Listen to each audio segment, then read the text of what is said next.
Hey, what up, everybody? This is Stevie Breach coming to you another video that continues my string of videos about wrestlers that should be put in the Hall of Fame this year that really aren't getting the talk or the praise that they deserve.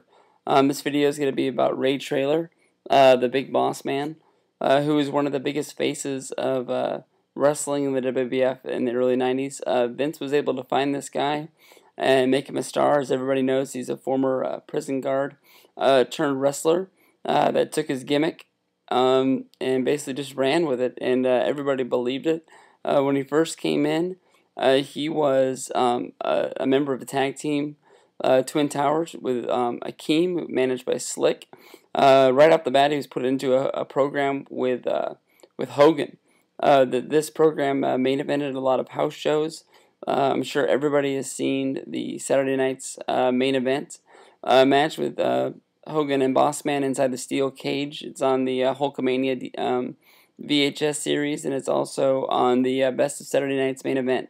And not only is it one of Bossman's most memorable matches, but it's also one of Hogan's best matches that he ever had, and that a lot of people look back and can remember from back in the day.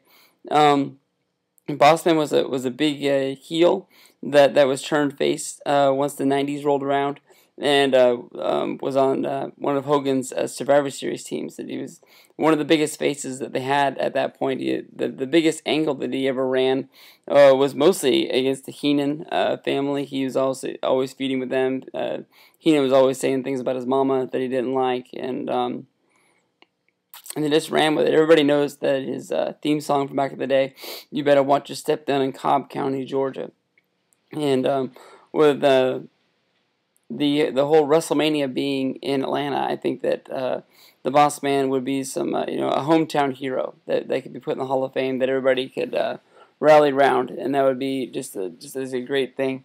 Once Boss Man left the WWF in '93, he went to WCW, and this was probably his most least memorable run. His whole time in WCW, he had gimmick after gimmick. It was almost just like the Brutus the Barber Beefcake. Once he went there, they realized that they couldn't call him the Boss Man anymore, just like they couldn't call Brutus the Barber anymore, and it took gimmick after gimmick after gimmick to finally figure out that they didn't know what to do with them.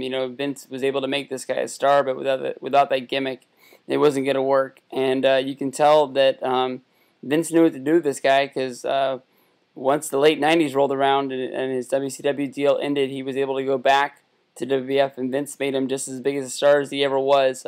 He immediately was put into a feud with Stone Cold Steve Austin, where he was the corporation's personal security team.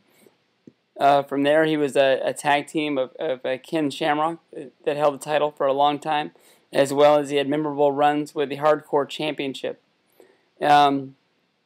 Seeing how he had a long run, there's a lot of things that people knock the Boss Man for, which aren't his fault. I think it was mostly creative.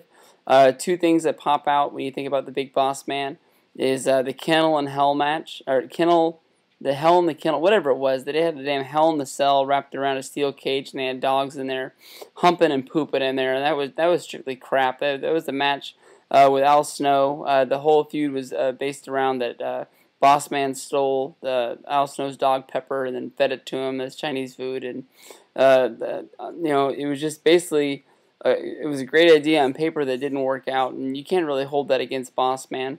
Nobody knew when those dogs were going to get in there; they were just going to start humping and pooping everywhere, and the match sucked. And I don't think it's either one of those guys' fault that happened to him. That it's just the horrible writing staff that were putting stuff up against the wall, and some stuff stuck, and some stuff just sucked. And so that's just the way it was. Another thing that stands out is from the same time period when the Big Show finally won the WWF title for the first time. He was immediately put into a feud with the Big Boss Man. They feuded mostly over Big Show's dead father. Everybody knows that the Boss Man took the coffin, hooked it up with the car, started to drive off with it at the funeral. Big Show jumped on top and rode out of there like he was surfing in a Hawaii movie. And I don't know, those are just two bad angles. A lot of people hold those against the Boss Man, but for me, I would love to see the Big Boss Man inducted to the Hall of Fame this year. I think he truly deserves it.